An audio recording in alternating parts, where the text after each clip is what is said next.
2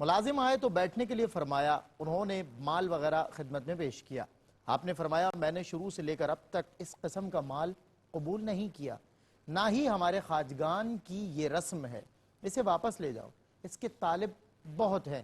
اس کے بعد انہوں نے فرمایا سلطان ناصر الدین رحمۃ اللہ تعالی علیہ نے بھی 4 گاؤں کی ملکیت کا حکم نامہ اور نقدی بھیجی تھی، گاؤں میرے لیے اور نقدی درویشوں کے لیے، تو میں نے مسکرا کر کہا تھا اسے لے جاؤ، اس کے طالب بہت ہیں، ہمارے خواجگان اور مشائخ نے اس قسم کی چیزیں کبھی قبول نہیں کی، ہم قبول کر کے درویشی کی صفت سے نکل جائیں گے، مالدار بن کر درویشوں کو کیا منہ دکھائیں گے۔ علامہ صاحب قبلہ، درویشوں کا یہ جو وصف خاص ہمیں نظر آ رہا ہے ماشاءاللہ، سبحان اللہ۔ آج تو نذرانوں کے بغیر درویشی مکمل نہیں ہوتی حضرت، تو اب فرمائیے کیا فرمائیے گا اس پوائنٹ آف ویو سے؟ بسم اللہ الرحمن الرحیم۔ اللہ پاک جو ہے وہ جنہیں انبیاء بنا کے بھیجتا ہے، اپنا مقرب بنا کے بھیجتا ہے، یہ جو اولیاء اللہ ہوتے ہیں نا، یہ بڑے غیور لوگ ہوتے ہیں۔ اللہ اچھا، دوسری بات یہ کہ یہ جو نذرانے قبول نہ کرنا، ایک ان کے منصب کا بھی تقاضا ہوتا ہے۔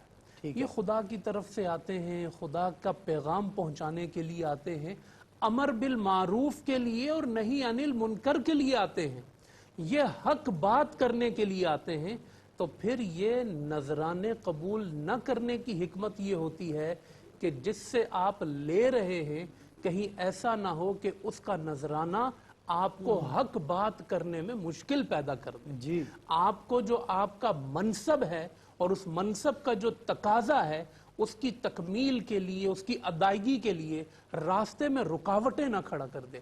آپ دیکھیں نا، امام ابو حنیفہ رضی اللہ تعالیٰ عنہ، آپ جو ہے داؤد طائی کی مجلس میں بیٹھنے والے ہیں تو کتنے بے باک ہیں، اور خلیفہ پیچھے لگا ہوا کہ بھئی آپ جو ہے کسی طرح یہ منصب جو ہے وہ چیف جسٹس کا آپ قبول کر لیں، لیکن وہ دامن بچا کے بھاگ رہے، اور پھر قید برداشت کر لی، صعوبت برداشت کر لی، امام اعظم نے عہدہ قبول نہیں کیا، وہ دنیا سے بھاگ رہے، انہیں پتا ہے کہ ہم پر احسانات ہوں گے، ہمارا حق پہنچانا مشکل ہو جائے گا۔ غوث پاک رضی اللہ تعالیٰ عنہ کو آپ دیکھیں کہ ان کی بارگاہ میں خلیفہ آتا ہے، اشرفیاں لے کر آتا ہے، آپ نچوڑ کے دکھاتے ہیں، خون نکلتا ہے اس میں سے، آپ فرماتے ہیں اشرفیاں دینے آیا ہے یا غریبوں کا خون مجھے دینے کے لیے آیا ہے؟ اللہ اکبر۔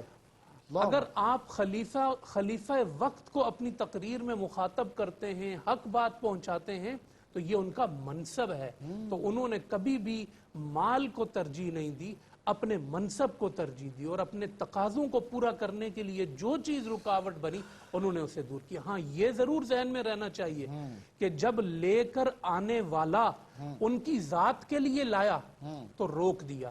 ہاں، اگر لے کر آنے والا اس لیے لے کر آ رہا ہے کہ حضرت یہ آپ کو دیا مخلوق خدا تک پہنچائیں، تو یہ تو مصطفیٰ کی سنت ہے۔ سکندر خوش نہیں ہے لوٹ کر دولت زمانے کی، قلندر دونوں ہاتھوں سے لٹا کر رقص کرتا ہے۔ سبحان اللہ، سبحان اللہ۔ حضور صلی اللہ علیہ وسلم مجلس میں تشریف فرما ہوتے، چیز آپ کی بارگاہ میں آتی اور آپ اپنی مجلس میں تقسیم فرما دیتے۔ ارے ایک دفعہ تو چادر درہم و دینار سے بھری ہوئی ہے، حضور دونوں ہاتھ سے تقسیم کر رہے ہیں، اور جب اپنے گھر تشریف لے جاتے ہیں تو چادر جھاڑ کے جاتے ہیں، سب کچھ تقسیم کر کے جاتے ہیں۔ یہ ان بزرگان دین نے حضور علیہ السلام سے لیا، اور یہ نذرانوں کی اصل بھی ہے کہ آپ ایک ہاتھ سے لیتے جائیں جو امیر ہیں، اور دوسرے ہاتھ سے انہیں دیتے جائیں جو فقیر ہیں، کیونکہ مرشد کی بارگاہ میں کوئی امیر بھی آ رہا ہے، کوئی غریب بھی آ رہا ہے، ایسا نہ ہو کہ امیروں سے لے کر خود ہی اتنے امیر ہو گئے کہ دین بیان کرنا مشکل ہو گیا، غریب کا غریب رہا، تو پھر یہ اس منصب کے اہل نہیں ہے، اس منصب کے مطابق نہیں ہے، تو لیں اور لے کر تقسیم کر دیں۔ خود حضرت بابا صاحب کے جو پیر و مرشد ہیں، حضرت قطب، بھئی وقت کا جو بادشاہ ہے التمش، وہ ان کی دعا کی برکت سے وقت کا بادشاہ بنا، اور اتنا معتقد تھا کہ وہ سب کچھ حضرت کو نظر کرنے کے لیے ہر وقت تیار رہتا ہے، معتبر حوالوں سے تاریخ محفوظ ہے، لیکن آپ قبول نہیں فرماتے تھے۔ اور کتنی بڑی بات کی سلمان بابا صاحب نے کہا، اگر یہ نذرانے قبول کرتے رہے تو میرے مرشد قطب نے تو کبھی نہیں کیے، اللہ ان کے مرشد خواجہ صاحب نے تو کبھی نہیں کیے، اللہ ان کے مرشد عثمان ہرونی نے تو کبھی نہیں کیے۔ ہائے ہائے۔ کہتے لاج دیکھیں اپنے مرشدوں کی، دین کی تو دین کی، اللہ رسول کی تو اللہ رسول کی بات ہے، اپنے بزرگوں کی لاج دیکھیں۔ کہا یہ سب نذرانے لے لے کے میں اپنے بڑوں کو منہ کیا دکھاؤں گا؟ اللہ وہ مجھ سے کہیں گے نہیں کہ ہم نے کیسے زندگی گزاری اور تم نے کیسے زندگی گزاری۔ حضرت فاروق اعظم سے لوگ کہتے تھے آپ یہ قبول کر لیں، یہ آسانیاں لے لیں، آپ فرمایا کرتے تھے اس راہ کے 3 مسافر تھے، محمد مصطفیٰ، ابو بکر صدیق، عمر فاروق، 2 تو کامیابی سے چلے گئے، مجھے اس فقر کی راہ سے نہ ہٹاؤ، میں اسی راہ پہ چل کر منزل پہ۔ بہت خوب بہت خوب۔ اچھا میں جو ہے ایک سوال اور اس میں ریلیٹڈ ٹو دس ڈسکشن میں ایک پوائنٹ شامل کرنا چاہوں گا کہ حضرت عمر کی جو آخری بات ہے کہ مجھے اس فقر کی راہ سے نہ ہٹاؤ، دوسری طرف حضور نے فقر سے پناہ بھی مانگی، تو حضرت ایک ہی جملہ میں چاہتا ہوں چند جملوں میں ایک تو اس کی وضاحت بھی ہو جائے تاکہ یہ ہم آج کے نوجوانوں سے مخاطب ہیں۔ اسی طرح ایک مرتبہ دوران مجلس کشف و کرامت کے متعلق گفتگو شروع ہوئی، حضرت بابا فرید رحمۃ اللہ تعالیٰ علیہ نے فرمایا کرامت کو ظاہر نہیں کیا کرتے، پھر فرمایا کہ میں اور سعد الدین حمویہ ایک دفعہ اکٹھے ہوئے تو انہوں نے فرمایا جس نے اپنی کرامت ظاہر کی اس نے لازم کو ترک کیا، مطلب فرض کی سی مثال ہم دے سکتے ہیں کیونکہ کرامت کو چھپایا جاتا ہے۔ کرامات کو ظاہر کرنا اور چھپانا دونوں عمل بزرگوں سے ملتے ہیں، جیسے کہ ایک بزرگ آیا اور انہوں نے کہا میں نے کوئی کرامت نہیں دیکھی میں جا رہا ہوں، تو انہوں نے کہا کہ شریعت مصطفیٰ سے مجھے کسی لمحے کسی لحظہ ہٹتے ہوئے دیکھا، اس سے بڑی کرامت کیا ہے؟ تو فرمائیے۔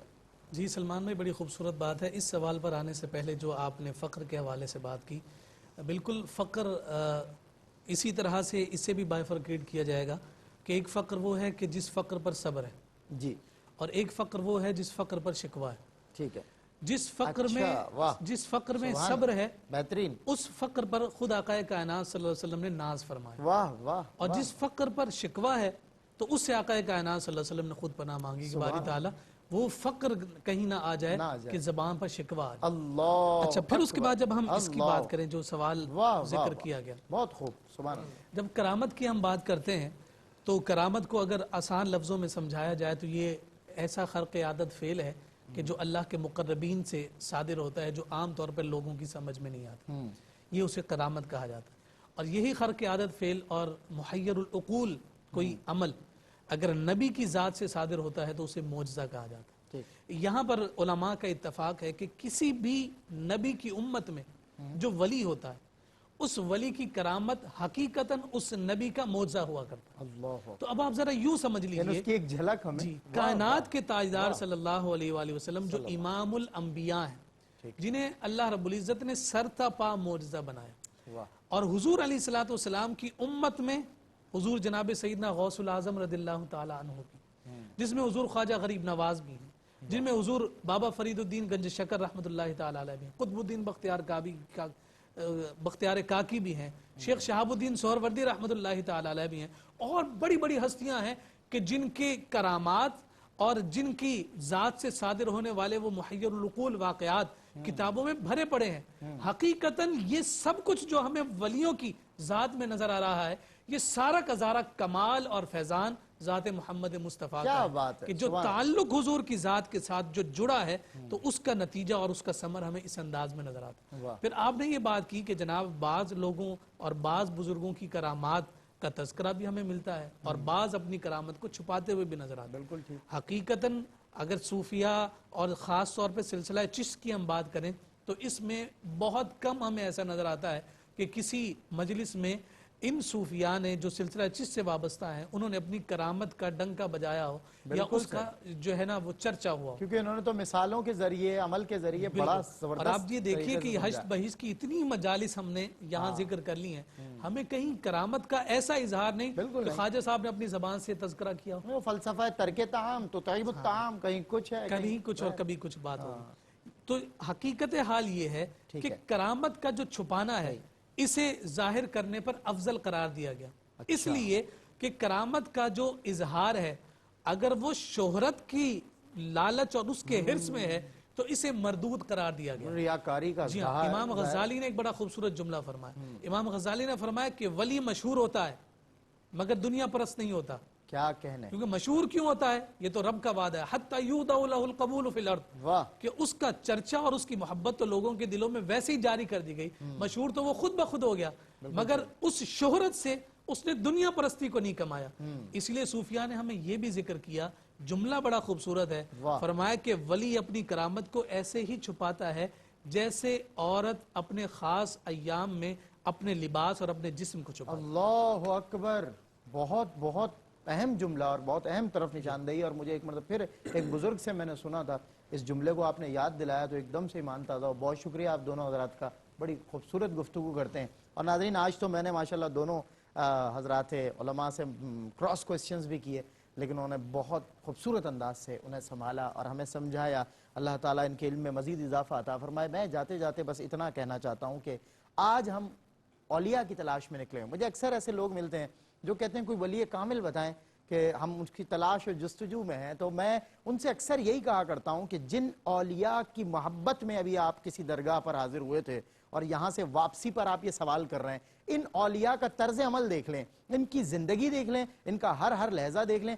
اگر اس کی مطابقت کسی بھی شخصیت میں آپ کو نظر آئے تو آپ اس کو فالو بھی کریں اور اس سے مرید بھی ہوں اور اس کے قریب بھی جائیں، آپ کی تلاش بھی ختم ہوگی. لیکن اگر یہ مطابقت نظر نہ آئے، شہرت برائے ریاکاری برائے نام ہو، وہ خود تشہیری کا لباس اور لبادہ اوڑے پھرتے ہوں، وہ لباس خضر والی بات ہے، ہزاروں رہزنوں والی، تو اگر ایسا کوئی بھی آپ کو نظر آئے تو اس سے خدا را اوائڈ کریں.